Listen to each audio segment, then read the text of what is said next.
فضائل نماز۔ معزز سامعین کرام، آج کی ویڈیو میں جو حدیث پاک میں آپ لوگوں کے سامنے بیان کرنے والا ہوں، تمام اہل مسلمہ سے درخواست ہے کہ اس حدیث پاک کو توجہ سے سنیں، کیونکہ اس میں ہماری کافی زیادہ کامیابی ہے۔ نحمدہ ونصلی علی رسولہ الکریم،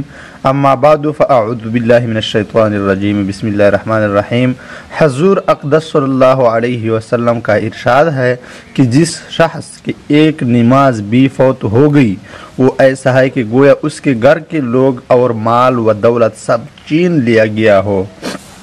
سب چیز اس کی ضائع ہو چکی ہو۔ معزز سامعین کرام، فائدے میں لکھا ہے نماز کا ضائع کرنا اکثر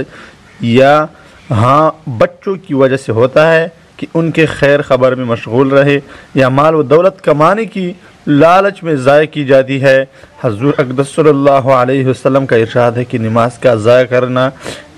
انجام کے اعتبار سے ایسا ہے گویا بال بچے اور مال و دولت سب ہی چھین لیا گیا اور اکیلا کھڑا رہ گیا، یعنی جتنا خسارہ اور نقصان اس حالت میں ہے اتنا ہی نماز کے چھوڑنے میں ہے، یا جس قدر رنج و صدمہ اس حالت میں ہوا اتنا ہی نماز کے چھوٹنے میں ہونا چاہیے۔ اگر کسی شخص سے کوئی معتبر آدمی یہ کہہ دے اور اسے یقین آ جائے کہ فلاں راستہ لوٹتا ہے اور جو رات کو اس راستے سے جاتا ہے تو ڈاکو اس کو قتل کر دیتے ہیں اور مال چھین لیتے ہیں، تو کون بہادر ہے کہ اس راستے سے رات کو چلے؟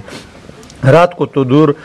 کنارے دن کو بھی مشکل سے اس راستے کو چلے گا، مگر اللہ کے سچے رسول کا یہ پاک ارشاد ہے، ایک دو نہیں کئی حدیثوں میں وارد ہوا ہے، اور ہم مسلمان حضور صلی اللہ علیہ وسلم کے سچے ہونے کا دعویٰ بھی جھوٹی زبانوں سے کرتے ہیں، مگر اس پاک ارشاد کا ہم پر اثر کیا ہے ہر شخص کو معلوم ہے۔ وآخر دعوانا ان الحمد للہ رب العالمین۔